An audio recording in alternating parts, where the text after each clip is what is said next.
할렐루야. 네.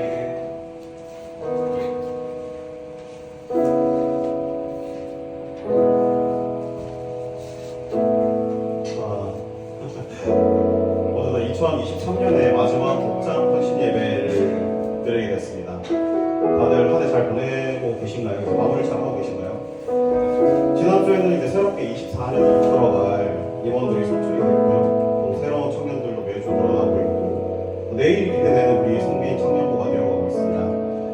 이 시간 예배드리고 말씀드리길 소망하는 마음으로 우리 모인 청년부 형제 자매들 서로 축복하면서 예배를 나아가고 싶은데요. 이게 이제 최근에 나온 찬양이 조금 생소할 수 있는데 가사가 너무 좋더라고요. 그래서 우리 가사를 좀 생각해 보면서 찬양했으면 좋겠습니다.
살아온 과정이 모두 다르지만 하나님의 이름 안에 교회라는 주님의 몸 안에서 하나 되기를 소망합니다.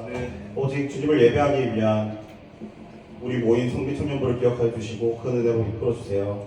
이 자리에 함께 하시길 원합니다. 감사드리며 살아계신 예수님 이름으로 기도드렸습니다. 아멘.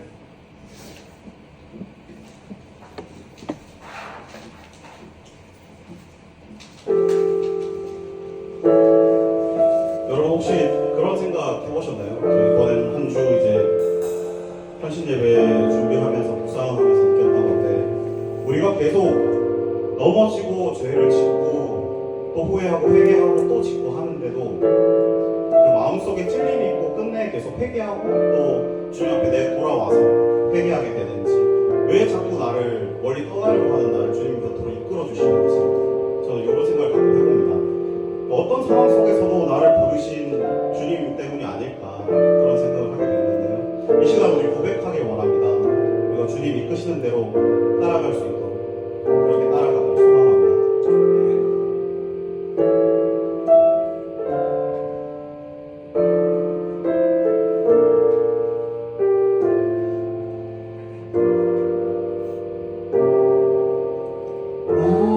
부르신 주가 이루어주시네. 잠시 넘어지더라도 붙잡아주시네. 나의 걸어가는 길을 동행하시네. 혼자라 생각했던 삶 늘 함께 하셨네. 저녁에 언제나 어디서나 부르신 그 뜻대로 나를 지으신 주님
기쁨이 하나님 한 분만이 되는 시간 되길 고백합니다.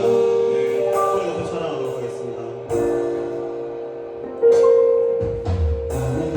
하늘의 도금이 흥했던 곳에서 다시 아버지를 만나고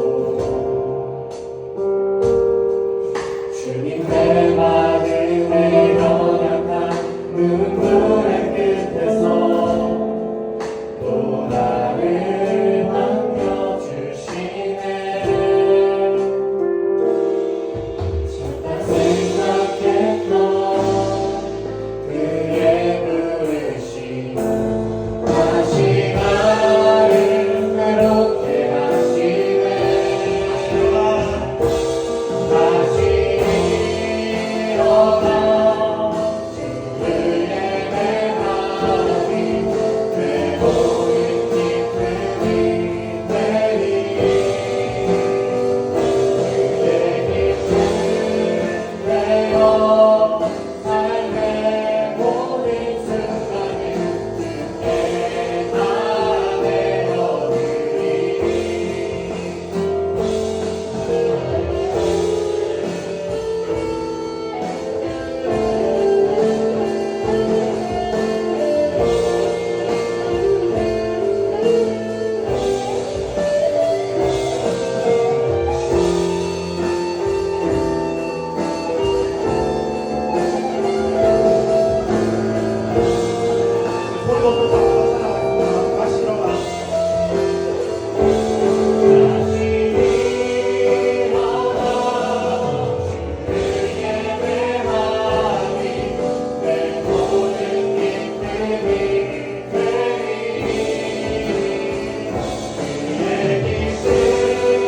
일어나. 삶의 모든 순간을 주께 다 내어드리니 다시 일어나 주를 예배하니 내 모든 기쁨이 되리. 내 기쁨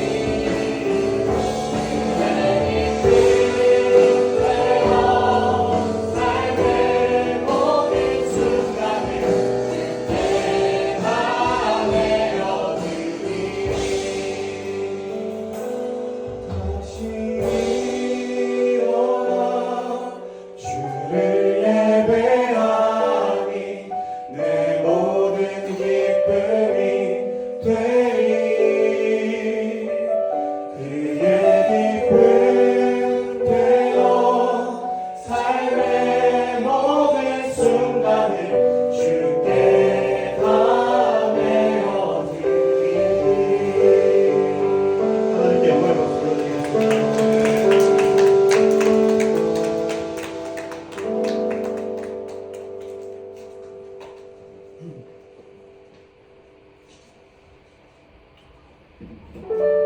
마지막으로 찬양 한 곡만 더 올려드리려고 합니다. 우리가 살아 숨쉬는 이유, 그리고 또 우리가 이 시간에 이렇게 모여서 찬양하는 이유, 시편 113장에는 이렇게 우리가 왜 여호와 이름 송축하고 해가 뜨고 질 때까지 찬양할 이유를 말씀하십니다. 여호와는 모든 나라보다 높으시며 그의 영광은 하늘보다 높으시도다. 믿으십니까? 합당하신 그분 한 분뿐임을 믿으십니까? 우리 이 시간 결단하는 마음으로 찬양 올려드립시다. 우리 너무 오늘 앉아서 찬양했잖아요. 빠른 찬양은 아닌데 우리 일어나서 그 사람 눈치 보지 않고 온전히 찬양하는 시간 가졌으면 좋겠습니다.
많이 했네 어둠의 권세 우리 줄 가두지 못하네 믿으십니까? 주의 희생으로 우리들은 살아나 영원히 아버지 집에서 우리 찬양하겠네 모든 찬양과 찬양하고 영광을 받기 합당하시니 주의 보좌 앞에 보이니 그런 영광이 하늘과 숨쉬는 법을 생각되나 소리쳐 아름답고 위대하신 주 우리 주를 찬양해 그럼 우리 가사 한번 다시 한번 찬양해 볼게요. 모든 찬양과 모든 영광을 받기 합당하시니 주의 보좌 앞에 모으니 불었던 배들이 온 하늘과 숨쉬는 모든 생명들아 소리쳐 아름답고 위대하신 주 우리 주를 찬양해 찬양과 모든 영광을 받기 합당하시니 주의 보좌 앞에 모으니 불었던 배들이 하늘과 숨쉬는 모든 생명들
같이 사도신경으로 신앙 고백하겠습니다. 나는 전능하신 아버지 하나님 천지의 창조주를 믿습니다. 나는 그의 유일하신 아들 우주 예수 그리스도를 믿습니다. 그는 성령으로 잉태되어 동정녀 마리아에 태어나시고 본디오 빌라도에게 고난을 받아 십자가에 못 박혀 죽으시고 장사된 뒤 사흘 만에 죽은 자 가운데서 다시 살아나셨으며 하늘에 오르셔 전능하신 아버지 하나님 우편에 자리시다가 거기로부터 살아있는 자와 죽은 자를 심판하러 오십니다. 나는 성령을 믿으며 거룩한 공교회와 성도의 교제와 죄를 용서하는 것과 몸의 부활과 영생을 믿습니다. 아멘. 강동훈 청년 대표기도 드리겠습니다.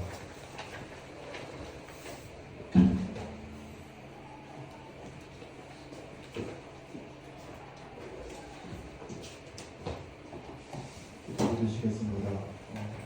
완전하신 하나님 아버지 인도하심에 따라 이 자리에 나와 기도드립니다. 오늘 세 목장이 함께 부족하지만 한 마음으로 모여가지고 아버지께 예배드립니다. 아버지 최근에 우리 공동체에 새로운 신자가 많이 옵니다. 공동체 회원들은 모두 제각기 죄와 싸우고 상처가 가득하여서 오는 신자에게 온정을 베푸지를 못하더라도 용기를 낼 수 있는 마음 주시고 적어도 받은 만큼 베풀 수 있는 믿음의 삶을 되게 도와주세요. 완전한 신선 하나님을 닮길 원합니다. 또 2월달에 선교를 앞두고 있는데 복음을 알지 못하는 이들에게 복음의 향기를 낼 수 있게 아버지 은혜 베풀어 주세요. 예수님으로 부탁드립니다. 네.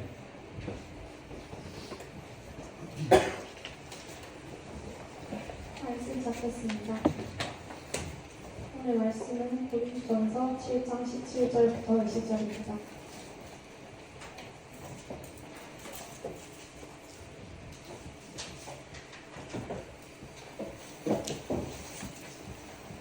찾으신 줄 알고 제가 한 절, 여러분 한 절, 마지막은 함께 봉독하겠습니다.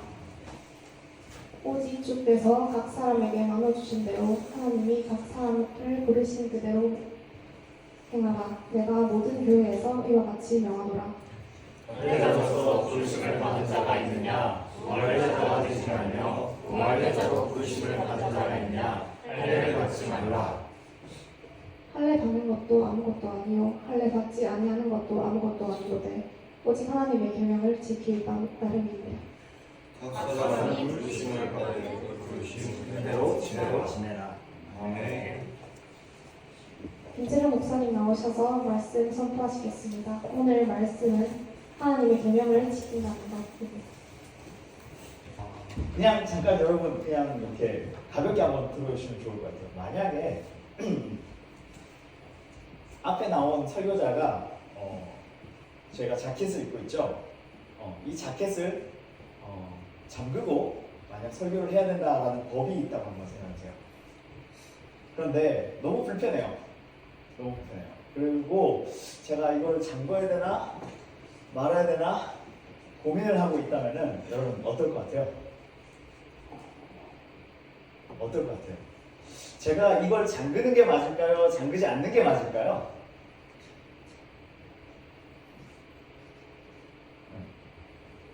어떨 것 같아요, 여러분? 제가 그냥 이렇게 설교했어요. 그냥 이렇게. 네, 만약에. 그러면 어떻게 될까? 또 이렇게 잠그고 그냥 설교를 한다고 해봅시다. 어떨 것 같아요? 네. 사실 오늘 이것에 관련된 말씀이에요, 사실. 네. 한번 잘 생각해 봤으면 좋겠습니다. 여러분, 성경에 대한 우리 태도는 크게 두 가지로 한번 생각해 볼 수 있어요. 성경에 대해서 우리가 보이는 태도가 두 가지 정도 있는데 하나는 맹신이고 하나는 무시입니다. 네. 극단적으로 따지자면 이렇게 볼 수 있죠. 성경을 맹신하게 되면은 하나님의 말씀인 성경이 말하는 대로 순종하고 지켜야지 복을 받는다라고 생각을 하게 됩니다. 네. 여러분은 어떠십니까? 그래서 만약 설교자가 실천하고 지켜야 할 것으로 말씀을 가르칠 때 그것을 지키지 않으면 여러분 벌 받습니다. 하나님이 여러분들을 정죄하실 것입니다. 이런 말씀까지 사실 그대로 받아들이게 돼요. 이게 맹신이죠. 반면에 현실을 생각하는 사람들의 모습은 어떨까요? 세상의 모든 일이 성경과 상관없이 돌아간다고 생각을 해요. 성경 말씀을 지켜 행하면서 신앙생활을 열심히 잘하려고 애쓴다고 해도 어렵게 살 때가 있고, 신앙이 좋다고 생각되는 사람들이 또 고통을 겪는 이런 모습을 보면서 성경과 세상 현실을 별개의 문제로 여겨버리게 됩니다. 그래서 성경을 종교 중에 하나, 그냥 기독교, 불교, 천주교 이것 중에 하나의 그냥 경전으로, 우리가 기독교라서 기독교인 이 경전의 하나로, 또는 교훈 정도로 받아들이게 되는 거죠. 근데 제가 늘 말씀드리지만 기독교는 절대 종교가 아니에요. 종교가 아니에요. 진리예요, 진리. 그냥 똑같은 위치에 놓지 않기를 소망합니다.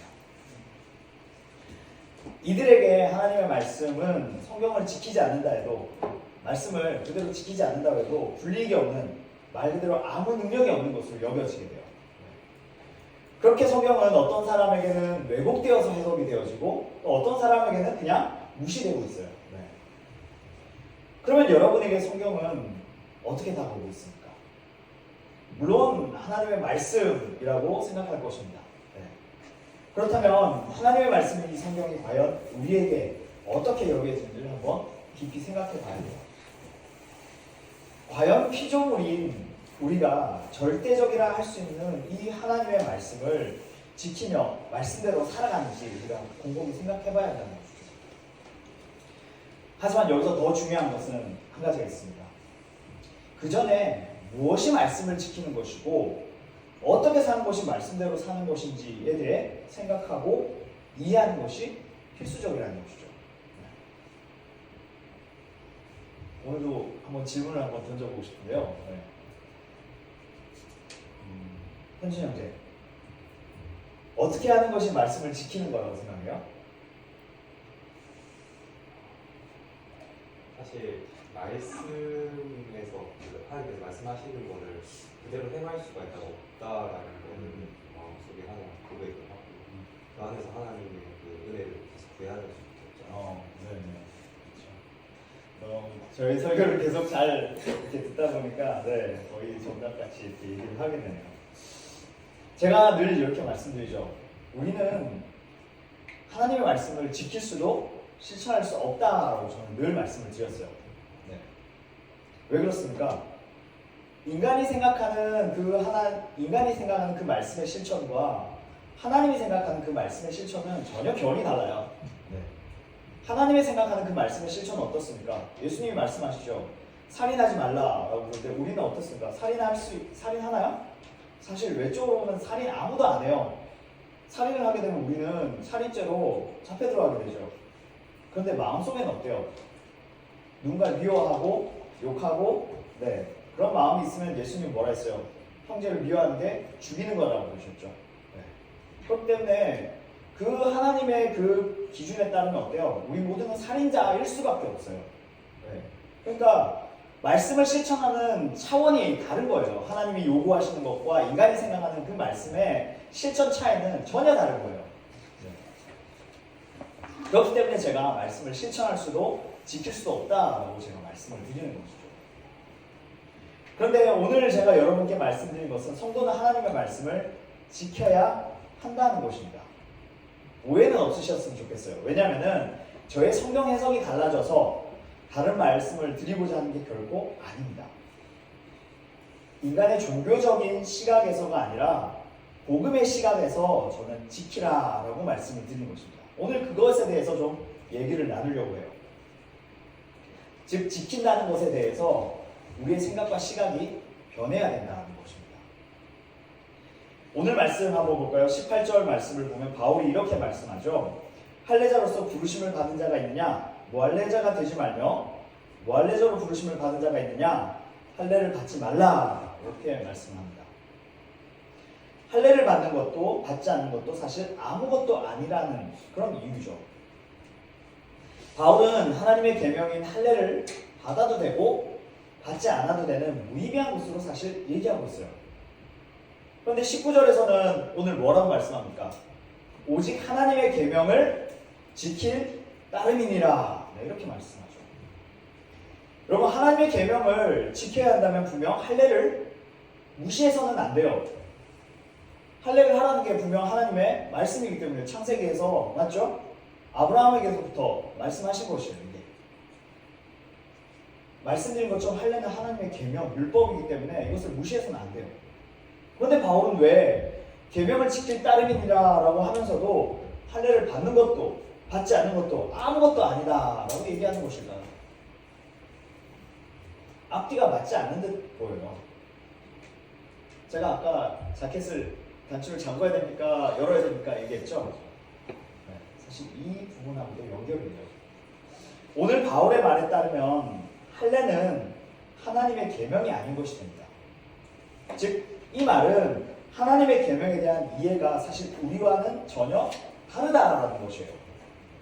계명에 대해서 이해하는 정도가.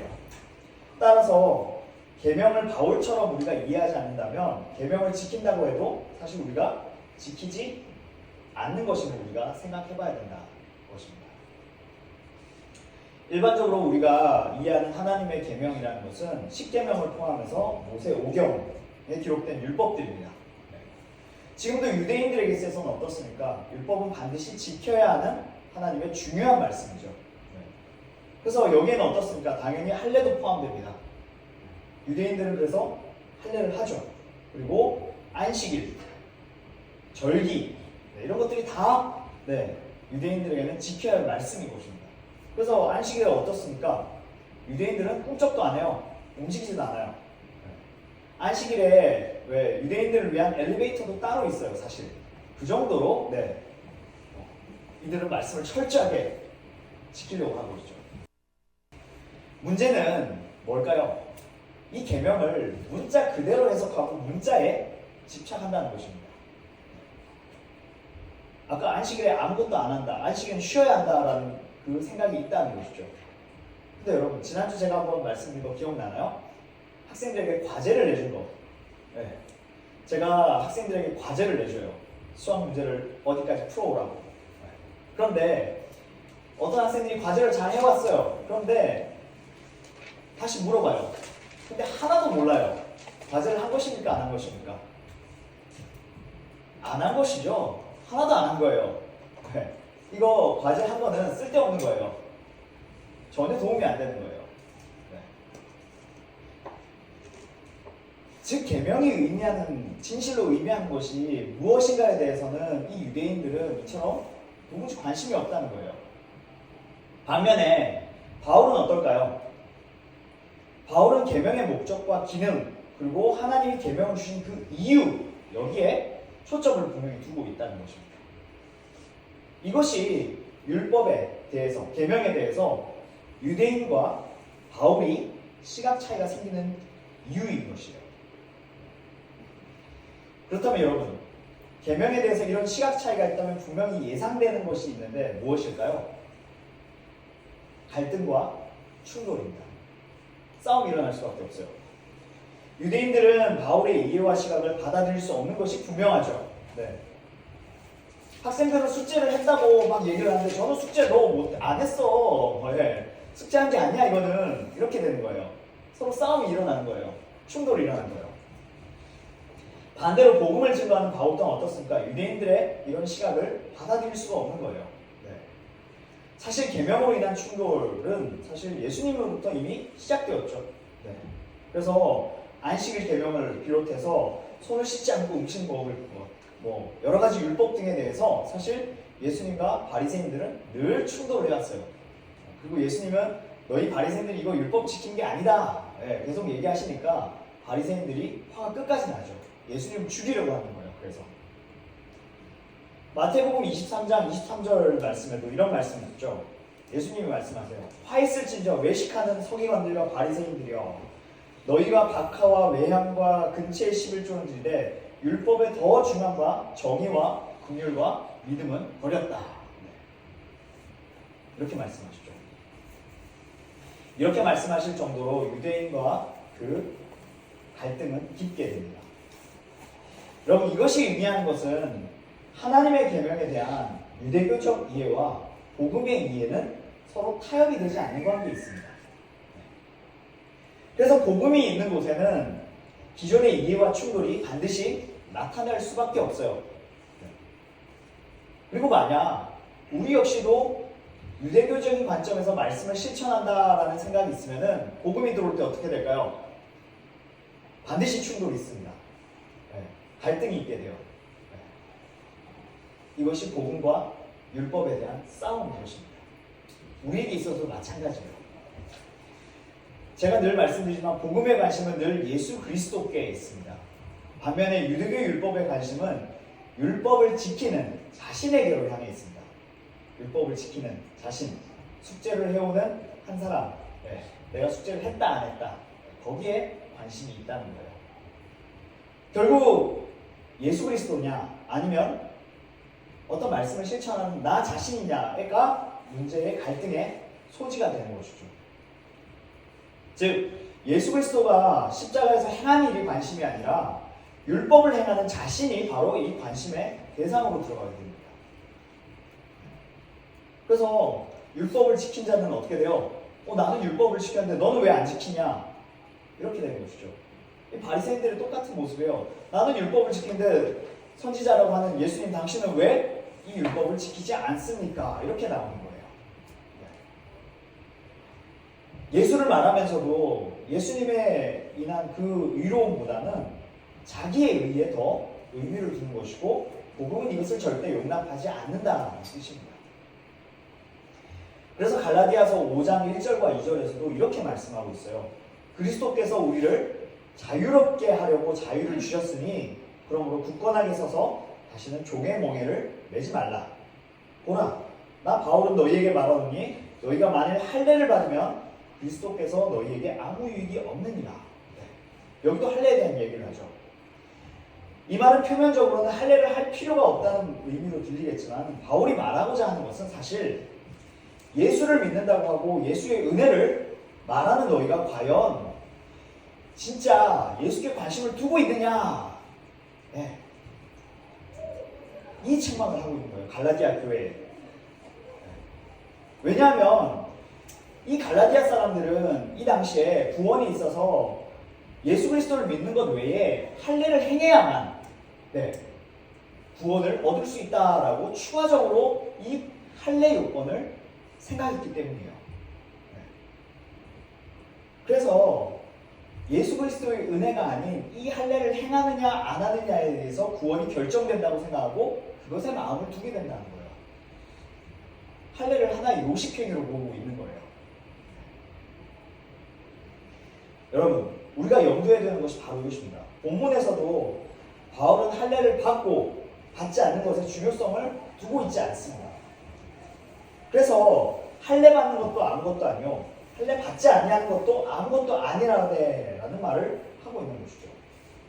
하지만 이 말의 진정한 의미를 생각해보자면은 할례를 해야 하는가, 할례를 하지 않아도 되는가라는 이 할례 문제가 아니라 너의 관심이 어디 있느냐 이 말을 하고 있는 것이에요. 너의 관심을 예수 그리스도께로 두라 이 말을 하고 있는 것이에요. 다시 말해서 할례 문제로 질문한 이 고린도 교회 성도들을 향해서 그리스도를 믿는 너희의 관심이 과연 어디로 향해 있느냐라고 오히려 반문하면서 이들을 책망하고 있다는 것이죠. 제가 아까 말했죠. 자켓의 단수를 풀어야 됩니까? 자켓의 단추를 잠궈야 됩니까? 중요한 건가요? 아무 상관없어요. 아무렇게나 해도 돼요. 제 마음이 예수 그리스도께로 중심으로 향해 있고 설교를 해야 된다는 그 마음이 있다면은 자켓을 잠그거나 벗는 거는 아무 문제가 안 되는 거예요. 저의 관심이 어디로 향해 있는가가 중요한 거지 이것을 잠그고 벗고가 중요한 게 아니라는 겁니다. 할례도 마찬가지예요. 여러분, 이런 질문들 많이 하죠. 교회 봉사를 해야 됩니까? 아니면 교회에 뭔가 요구가 있는데 이것은 지금 좀 하지 않아도 괜찮겠습니까? 이런 질문 많이 하죠.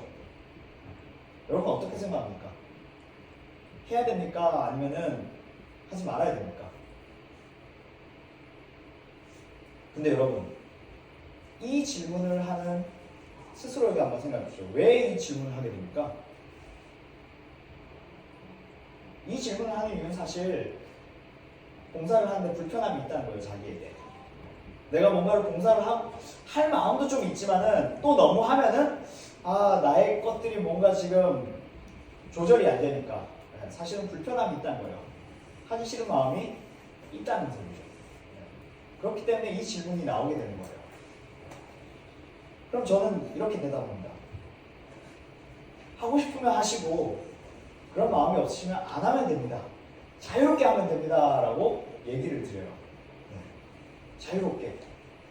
왜 그럴까요? 그리고는 제가 이런 얘기를 하죠. 다만 그 질문을 하는 형제의 마음의 본심이 지금 중심이 무엇에 집중되어 있는지 한번 생각해 보십시오 라고 얘기를 해요. 봉사를 해야 되는가 안 해야 되는가의 집중, 나의 행함에 있어서의 집중되어 있는지 아니면 정말로 예수 그리스도께로 집중되어 있는지 그 질문을 다시 해요.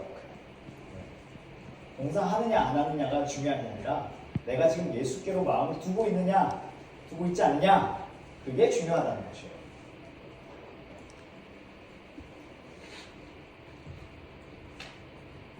제가 지난주 말씀드린 것처럼 많은 성도들이 무엇을 어떻게 해야 성도다운가 신앙생활에 대해서 고민한다라고 말씀드렸었죠. 그런데 여러분 왜 이런 고민을 하게 될까요? 내가 과연 무엇에 관심을 두고 있는지 생각하기 때문입니다. 정말로 예수 그리스도에게 관심을 둔다면은 사실 그런 고민에 매이지 않습니다. 왜 그럴까요? 내가 성도답게 되는 것, 뭔가 신앙생활을 열심히 하는 것과 예수님의 영광은 사실 무관하기 때문이에요. 한번 생각해 볼까요? 여러분, 내가 잘해서 예수님께 영광이 될까요? 호성 형제, 내가 잘하면 예수님께 영광이 될까요? 아니, 수술 받으시고. 네, 결코 아니에요. 네. 그럼 만약 이런 생각, 내가 잘해야 예수님께 영광이 된다라고 생각하면 어떻게 될까요? 반대로 한번 생각해 볼까요? 내가 못하면 예수님은 영광을 받으실 수 있을까요? 못 받으실까요? 못 받으시죠. 근데 여러분, 예수님의 영광이 그런 나의 행위에 따라서 결정되는 건가요? 그 복음이 아니죠. 내 행위에 따라서 마음대로 바뀔 수 있는 그런 영광이라면 그건 싸구려 영광이에요. 절대 예수 그리스도의 존귀한 영광이 아닌 거예요. 그것은 오히려 내가 하나님의 영광을 좌지우지할 수 있는 영광을 결정하는 피조물의 입장에서는 주인이 바뀐 거예요. 잘못된 것이에요. 복음이 아니에요. 예수 그리스도의 영광은 내가 어떻게 하는지에 따라서 결정되는 것이 아니라 하나님의 그 본래 말씀대로 우리에게 행하신 그 본래 그 취지대로 이루시고 성취하시는 분이에요. 그게 하나님의 영광이에요. 창조물과 피조물이 거꾸로 되어 있다는 것입니다. 여러분, 결국 무엇이 성도다운 것인가에 대한 이해가 잘못되어 있다는 것이에요.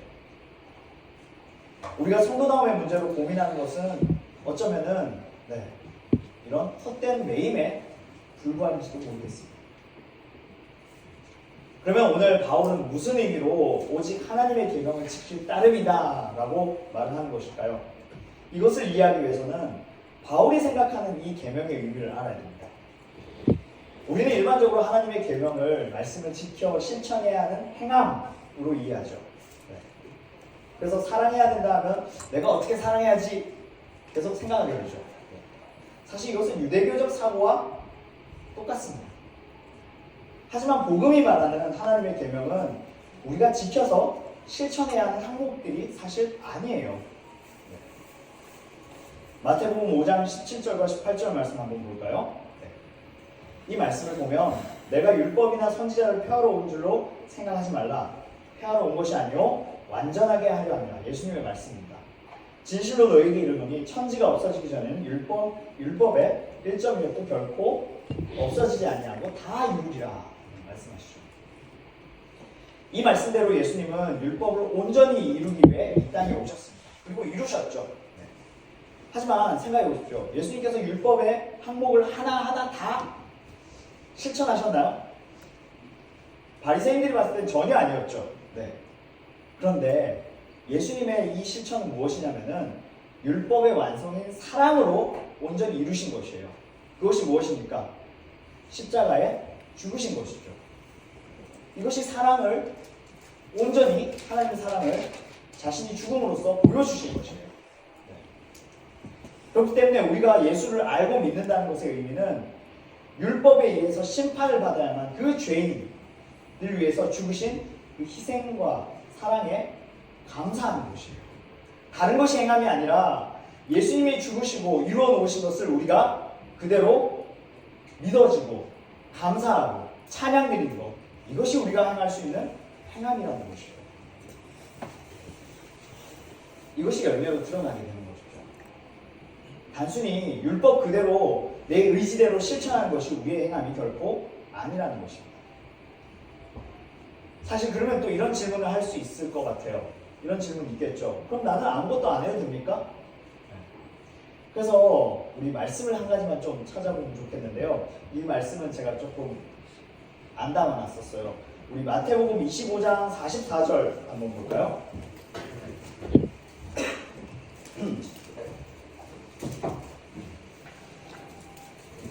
마태복음 25장 한번 보도록 하겠습니다.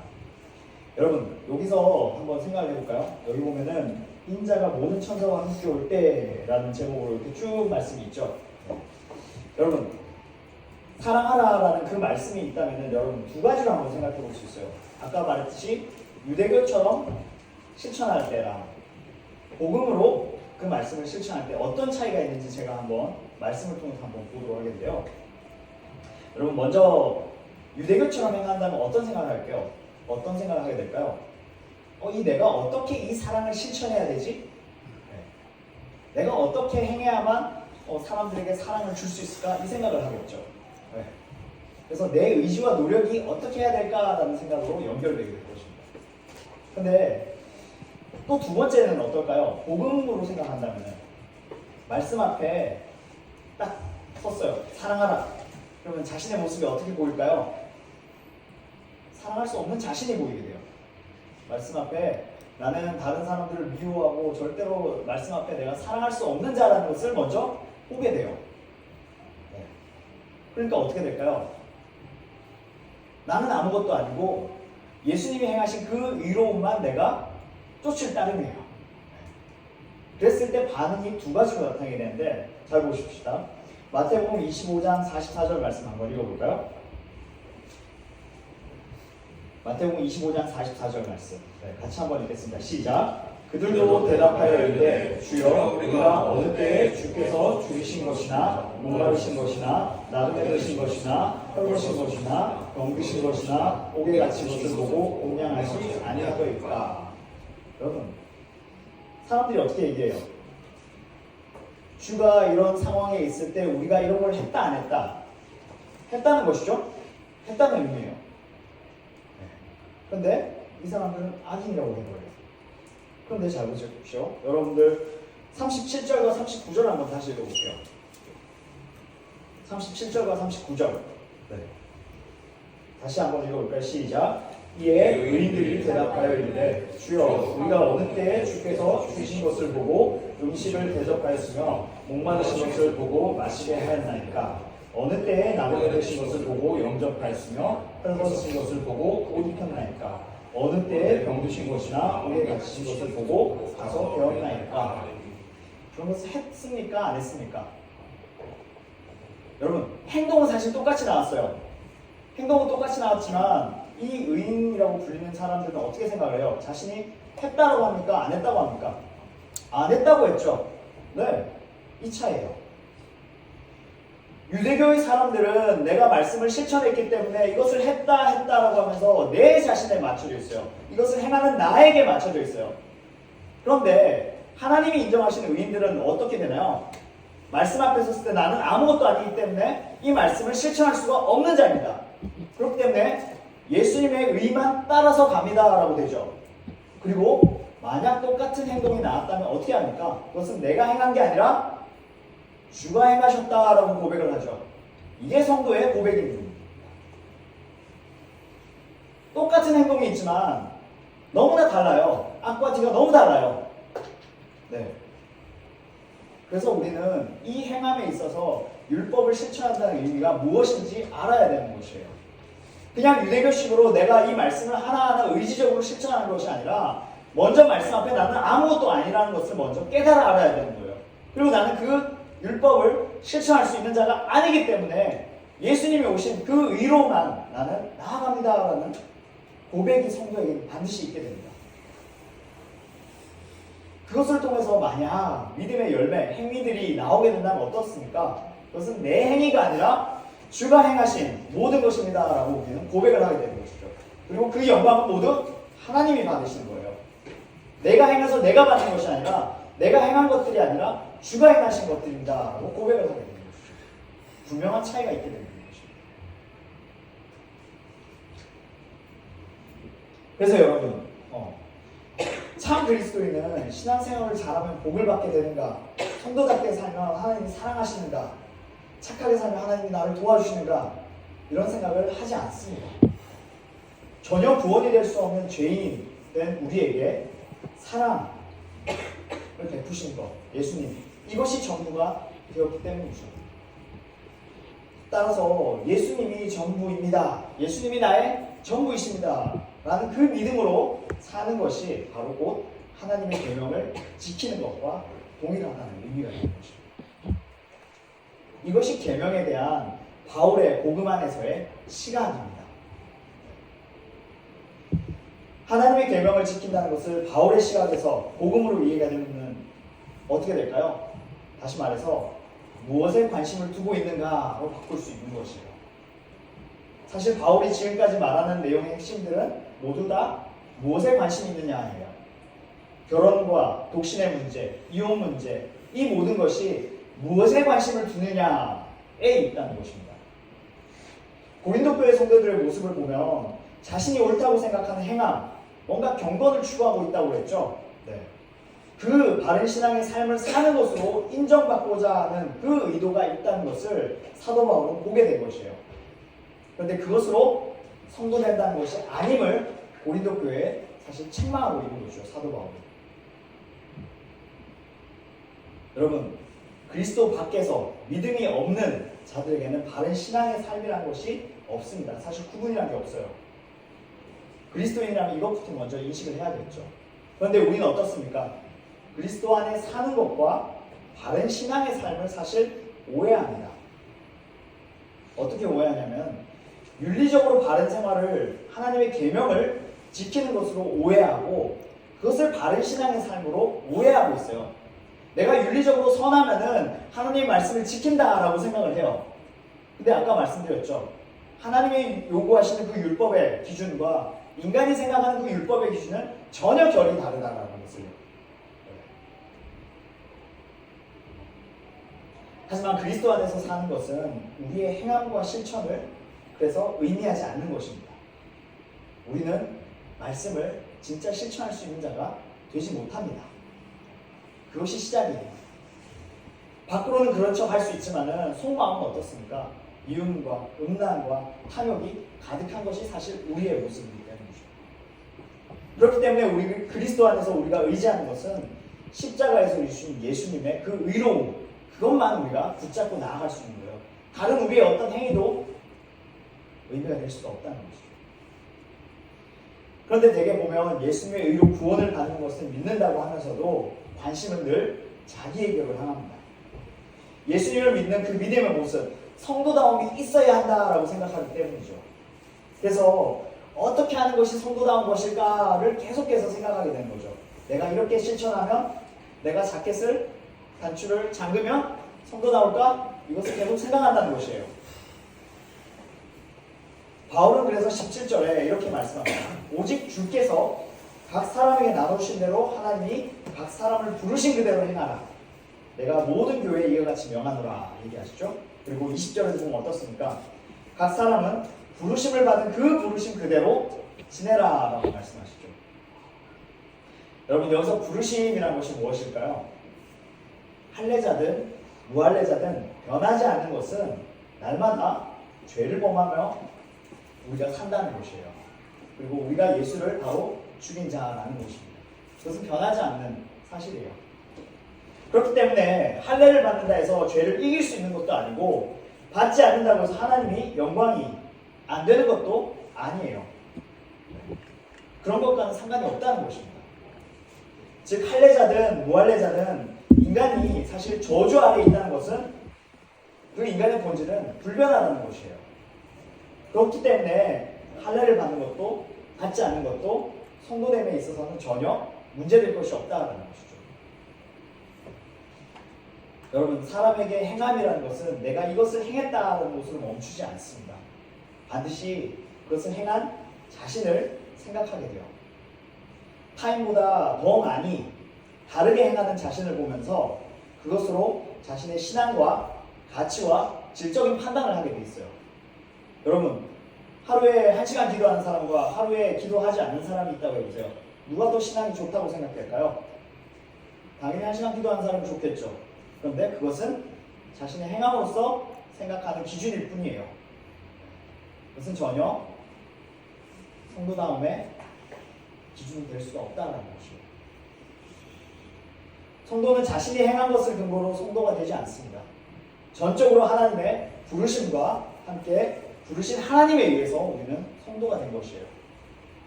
그래서 바울이 부르신 그대로 행하라는 것입니다. 결국 할례자든 무할례자든 죄인으로 부름받는 것은 우리가 동일하기 때문에 그 죄인 모습 그대로 하나님 앞에 행하라는 것이죠. 옷을 더 어떻게 하려고 애쓰지 말라는 거예요. 있는 그대로 자유롭게 행하라는 것입니다. 말씀을 좀 정리하도록 하겠는데요. 디모데후서 1장 9절 말씀 우리가 같이 한 번만 읽어보았으면 좋겠습니다. 디모데후서 1장 9절 말씀. 네. 시작. 하나님이 우리를 구원하사 거룩하신 소명으로 부르심은 우리의 행위대로 하심이 아니요 오직 자기의 뜻과 영원 전부터 그리스도 예수 안에서 우리에게 주신 은혜대로 하심이라. 예, 오늘 호의 경제가 찬양하면서 이런 질문을 했었죠. 네. 들으면서 갑자기 딱 생각났어요. 계속 우리가 죄가 있는데 왜 우리가 주를 찾게 될까? 여러분, 왜인 것 같아요? 하나님이 우리를 부르셨기 때문이에요. 그 부르심은 무엇입니까? 바로 하나님의 구원이죠. 구원. 네. 하나님이 우리를 구원하신 것을 우리는 부르신 것으로 말합니다. 그리고 전에도 말씀드렸지만 구원은 무엇입니까? 바로 하나님의 명령입니다. 하나님의 명령. 네. 본래 있던 우리의 죄의 자리에서 우리를 불러내셨다는 것입니다. 할례자인가 무할례자인가 구분하는 것은 의미가 없습니다. 그가 어떤 사람이든 선악과를 먹은 그 아담의 저주 아래에 있는 자는 변함이 없기 때문이죠.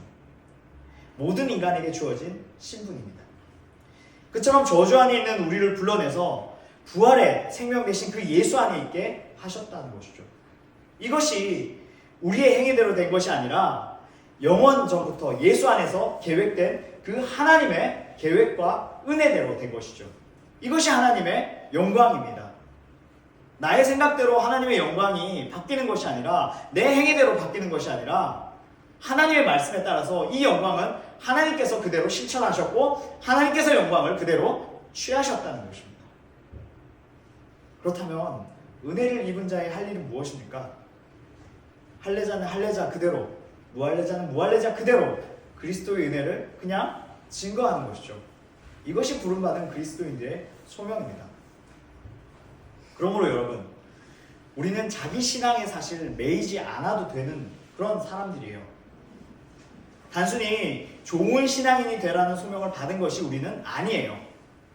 다만 오늘 이 바울의 관점에 따르면 무엇입니까? 우리의 소망과 관심을 예수 그리스도께로만 집중하라인 것이에요. 예수 그리스도께로만. 결혼을 하든 독신으로 지내든 이혼을 하든 예수 그리스도의 은혜에 관심을 두라는 것입니다. 그런데 모든 관심이 행하는 자기에게로 가 있기 때문에 어떻습니까? 이혼을 하면 사람들이 나를 어떻게 생각할까? 이 고민을 하겠죠. 자켓을 잠그고 풀면 사람들이 어떻게 생각할까? 고민을 하는 것입니다. 봉사를 하면 안 하면 사람들이 나를 어떻게 생각할 것인가? 그 고민을 계속해서 하게 되는 것이에요. 왜? 나에게 집중되어 있으니까. 행하는 나에게 집중되어 있으니까 그런 고민을 계속해서 하는 것이죠. 여러분, 우리가 어떻게 행동한다 해도 저주라는 운명에서 벗어나게 하는 능력이 되지 못합니다. 근데 여러분, 이걸 또 반대로 생각해 볼까요? 이걸 반대로 하면 어떻습니까? 우리가 어떤 행동을 해도 하나님의 은혜대로 하신 일은 결코 취소될 수도 없고 무효될 수도 없는 것이에요. 하나님이 이루신 일은 하나님께서 전적으로 이끌어 가신다는 것입니다. 우리의 행위에 따라서 바뀌지 않는다는 거예요. 그러니 우리에게 주신 그대로 행하고 그대로 지내라는 것이에요. 이것이 복음 안에서의 참 자유입니다. 디모데후서 1장 9절 말씀처럼 우리의 행위대로 행위에 따라 되는 것은 사실 심판밖에 없어요. 그런데 하나님은 은혜의 방식으로 우리를 부르시고 예수 그리스도를 허락하셨습니다. 이 은혜인 저주인 나 때문에 예수님이 십자가에 죽으셨다는 것을 깨닫게 하는 것이죠. 성도는 하나님이 나눠주신 그대로 또 부르신 그대로 은혜를 전하는 그런 도구로 살아가면 되는 것입니다. 이것이 우리의 부르신 뜻대로의 거룩한 소명입니다. 부르신 그대로 나아갈 수 있는 저와 여러분들 될 수 있길 다시 한번 축복하고 소망합니다. 네, 우리 이 시간 함께 찬양했으면 좋겠는데요. 내 모습 이대로 함께 찬양하며 나아가도록 하겠습니다.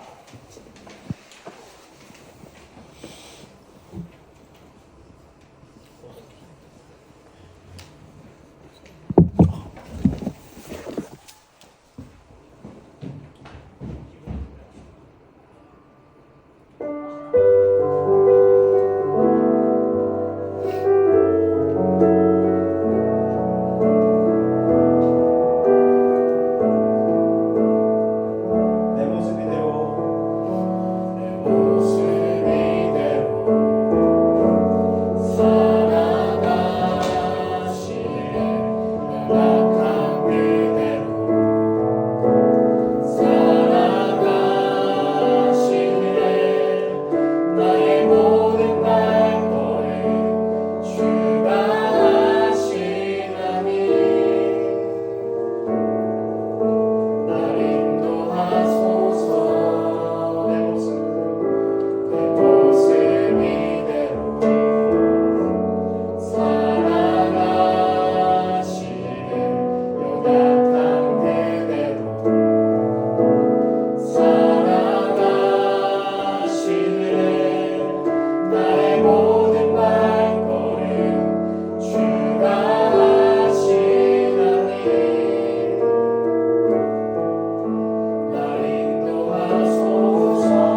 시간 주님의 말씀 앞에 우리의 모습을 바라봅니다. 율법과 계명이라는 이름으로 이 모든 것들을 지키려고 애쓰는 수고하고 짐진 우리를 불쌍히 여겨 주옵소서. 그런 우리를 자유케 하기 위해 이 땅에 오신 예수님만을 의지하게 하시고 예수님이 이루신 그 완전하신 사랑과 은혜만을 의지하게 하여 주시옵소서. 주님의 말씀을 문자 그대로 실천하는 것이 우리의 행함이 아니라 이 모든 것들을 이루시고 완성하신 예수님을 믿는 믿음과 찬양과 고백이 열매로 맺어지는 우리의 진실된 행함이 될 수 있도록 인도하여 주옵소서. 특별히 복음의 자유함 가운데 아직 충돌이 되는 우리 형제자매들이 있다면 말씀을 깨달을 수 있는 지혜와 그 가운데 기쁨의 충만함을 이 시간 도와여 주시옵소서. 모든 것들 감사드리며 예수 그리스도의 이름으로 기도드렸습니다. 아멘.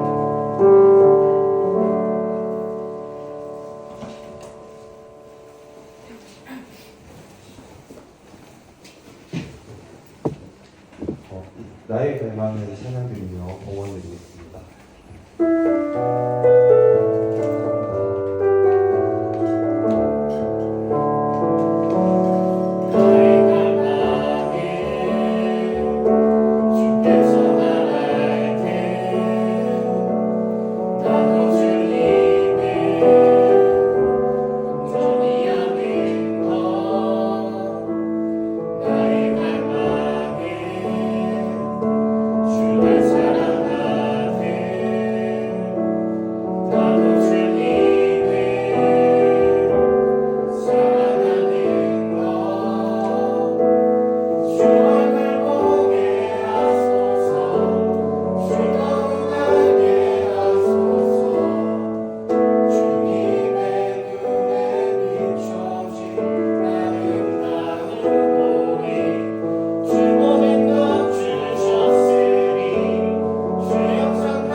사랑하는 주님, 저희가 드리는 이 작은 예물을 받아주시고 그 주님의 영광을 위해서 사용될 수 있도록 주님 도와주세요.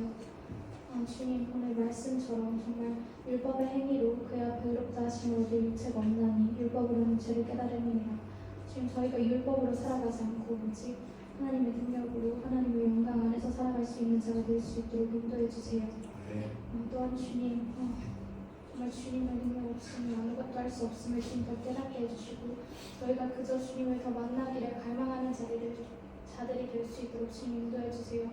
매일매일 주님 알기를, 주님을 더 보기를, 주님 사랑하기를 더욱더 찾고 구하는 자가 될 수 있도록 성령으로 인도해 주세요. 주님, 저희들 더욱 성령 충만하기를 원합니다. 주님을 더 만나기를 원합니다. 주님, 저희를 만나주시고 더욱더 찾아와 주세요. 그의 영광 안에서만 모든 것을 할 수 있음을 주님 압니다. 주님 감사합니다. 주님, 저희가 오늘도 이 자리에 나와 예배드릴 수 있게 하시면 감사합니다. 주님, 저희 말씀을 듣고도 깨닫지 못한 자가 있다면 주님 알게 해주시고 주님 매일매일 주님을 더 알도록 저희를 인도해 주세요. 사랑하는 주님 감사합니다. 주님만 모든 영광과 존귀와 찬양을 받아주세요. 예수님의 이름으로 기도드립니다. 아멘.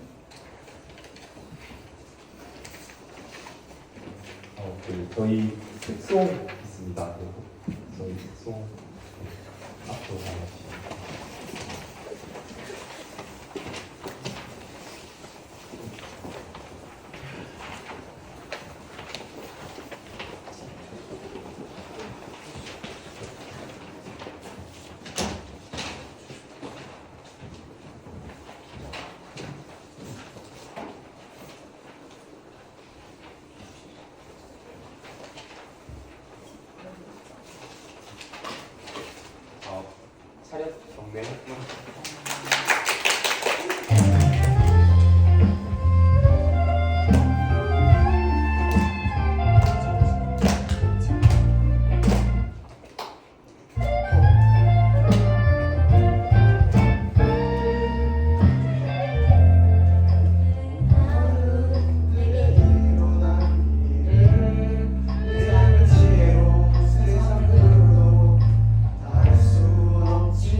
말하리까 너는 하나님께 소망을 두자. 그가 나타나 도우심으로 말미암아 내 하나님을 여전히 찬송하리로다. 오늘 하루 내가 만나는 이들 서로 사랑하라 말씀하셨으니 나를 사랑하리라. 먼저 날 사랑하신 예수님 사랑 어느 누굴 만나도 그 사랑으로 나를 사랑하리라. 난 사랑하며 살겠네. 난 사랑하며 살겠네. 난 사랑하며 살겠네. 오늘 하루 난 사랑하며 살겠네. 난 찬양하며 살겠네. 난 찬양하며 살겠네. 난 찬양하며 살겠네. 오늘 하루 난 찬양하며 살겠네.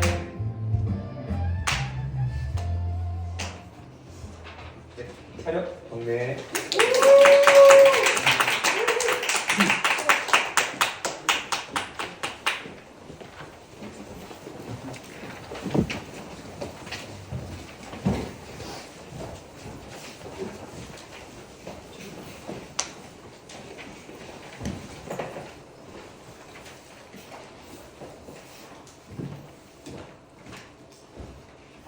네, 마치송 다들 일어나셔서 서로를 축복하시면서 찬양 드리겠습니다.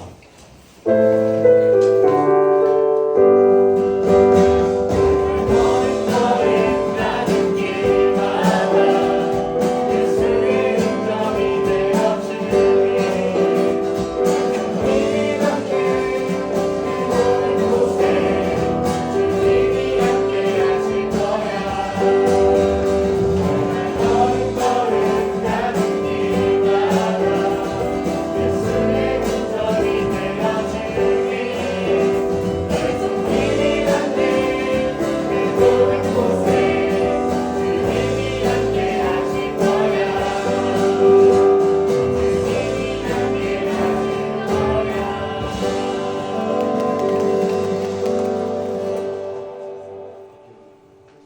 함께 기도하겠습니다. 지금은 우리 주 예수 그리스도의 은혜와 하나님 아버지의 크신 사랑과 성령의 위로교통 충만케 하심의 역사가 우리의 행위가 아닌 예수 그리스도께서 이루신 그 온전하심과 그 사랑을 의지하며 나아가길 소망하는 우리 성빈교회 청년부 지체들과 또 특별히 오늘 헌신 예배로 드리는 모든 청년들 위해 지금부터 영원토록 함께 하시기를 간절히 축원하옵나이다. 아멘.